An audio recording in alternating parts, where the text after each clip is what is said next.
அண்மை செய்தி. தமிழ்நாடு காவல்துறைக்கு உயர்நீதிமன்றம் ஒரு உத்தரவு பிறப்பித்திருக்கிறது. அந்த உத்தரவினுடைய விவரம் பார்க்கின்றோம்.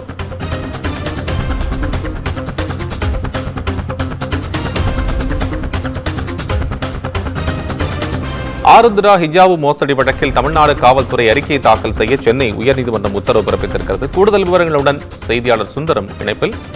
உயர்நீதிமன்ற உத்தரவினுடைய விவரங்கள் சொல்லுங்க சுந்தரம்.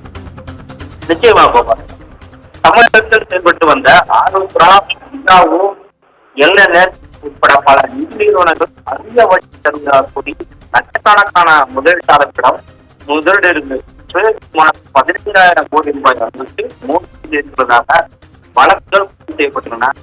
இந்நிறுவனத்தின் நிர்வாகிகள் வெளிநாடுகளுக்கு சென்று விட்டதால் இந்த வழக்கு விசாரணையை உயர்நீதிமன்ற முறைப்பட்ட நீதிபதி கண்காணிக்க உத்தரவு கோரி திருவண்ணாமலையைச் சேர்ந்த ரமேஷ் லட்சுமதி சென்னை உயர்நீதிமன்றத்தில் ஒரு பொதுநலை மனுவை தாக்கல் செய்துள்ளார். அந்த மனுவில் மோசடி செய்துவிட்டு வெளிநாடுகளுக்கு தப்பு சென்றவர்களை காவல்துறையினர் இதுவரை கைது செய்யவில்லை என்றும், மோசடி செய்து திருடப்பட்ட இத்தொகை வெளிநாடுகளில் முதலீடு செய்யப்பட்டுள்ளதால் இந்த வழக்கு அமலாக்கப்பிரிவு, சிபிஐ போன்ற அமைப்புகளை விசாரிக்க வேண்டும் என அந்த மனுவில் கூறப்பட்டுள்ளது.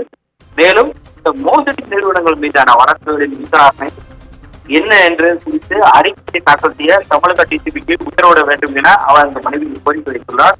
இந்த வழக்கானது பொறுப்பு தலைமை நீதிபதி மகாதவர் மற்றும் நீதிபதி முகமது சபீக் அடங்கிய அமர்வில் விசாரணைக்கு வந்தபோது தமிழக காவல்துறை தரப்பில் ஆஜரான வழக்கறிஞர் நிதி மோசடி தொடர்பாக வழக்குகள் பதியப்பட்டுள்ளன. ஹிஜாபு, ஆருத்ரா மோசடி வழக்குகளில் சுமார் 30க்கும் மேற்பட்டோர் கைது செய்யப்பட்டுள்ளதாகவும் விளக்கமளித்தார்.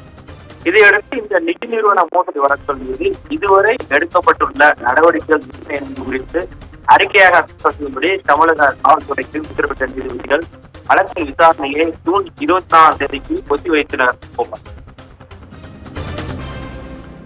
உங்கள் விவரங்களுக்கு நன்றி சுந்தரம்.